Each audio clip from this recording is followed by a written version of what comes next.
Bob hasn't spoken to another human in 30 days. At first, he thought it would be relaxing. A little vacation from small talk. A break from awkward eye contact. A holiday from pretending to laugh at his coworkers' jokes. But now, on day 30, Bob is standing in his kitchen, having a full conversation with a spoon. The spoon is winning the argument. This is the story of what happens when a human brain is left completely alone. And spoiler alert, it does not go well. Day 1. Bob is thriving.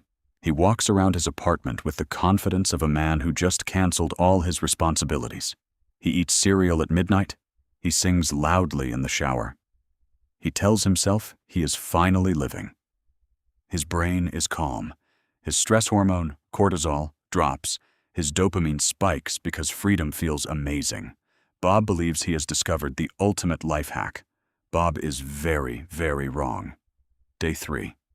Something small starts happening. Bob catches himself talking out loud.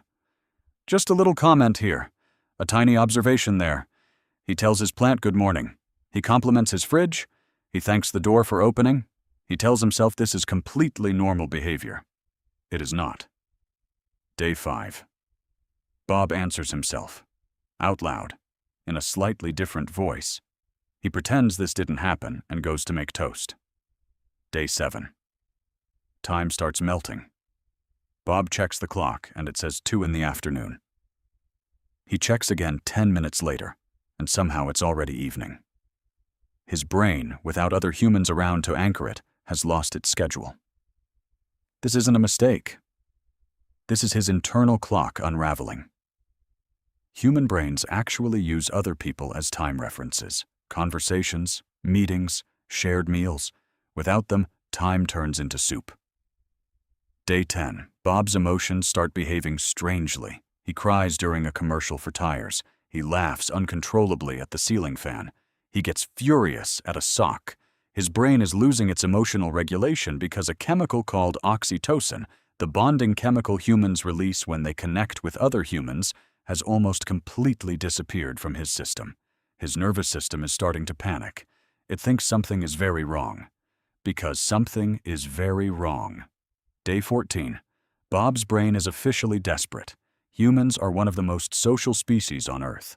Our brains literally evolved to survive in groups. When you remove other people, the brain doesn't just get sad. It goes into survival mode. It starts hunting for social interaction anywhere it can find it. Bob begins naming objects around his house. The lamp is now called Gerald. The plant is now called Susan. Susan is his favorite. Susan is a good listener. Day 20. Bob starts seeing patterns everywhere. Faces in the wallpaper, shapes in the clouds, a cousin's expression on the surface of his coffee. This isn't madness. This is his brain's social recognition system, the part designed to detect other humans, firing constantly with nothing real to lock onto. It's like a smoke alarm going off in a house with no smoke. Bob's brain is screaming, "Where are the people?" Day 25. Reality begins to feel strange. Bob starts hearing footsteps that aren't there, voices calling his name from empty rooms, shadows moving out of the corner of his eye. His brain is now producing mild hallucinations, and this is one of the most disturbing discoveries in neuroscience. Studies of prisoners in solitary confinement show this exact pattern. Within weeks, healthy human brains begin manufacturing people that do not exist, because the alternative, believing you are truly alone, is something the brain refuses to accept. Day 30. Bob is in his kitchen, talking to the spoon. And here's the terrifying part. His brain isn't broken. His brain is working exactly the way it was designed to work. Humans didn't evolve to be alone. Our ancestors survived because they lived in tribes. Being isolated from the group meant almost certain death. So over millions of years, the human brain built an entire system dedicated to keeping us connected. Take that away, and the system doesn't just switch off. It malfunctions. It hallucinates. It invents company. It rewrites reality. Loneliness isn't just sadness, it's a biological alarm. The same brain regions that light up when you feel physical pain also light up when you feel socially rejected. Your body treats loneliness like a wound. Long-term isolation shrinks parts of the brain responsible for memory and decision-making. It weakens your immune system. It increases the risk of heart disease. Scientists have found that chronic loneliness is roughly as harmful to your health as smoking 15 cigarettes a day. So maybe loneliness doesn't hurt because you're weak.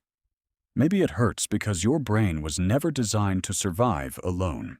Bob finally opens his front door. Sunlight hits his face. A neighbor waves at him. Bob almost bursts into tears. He whispers a quiet, "Hi!" And in that single word, 30 days of chaos inside his skull finally begins to settle.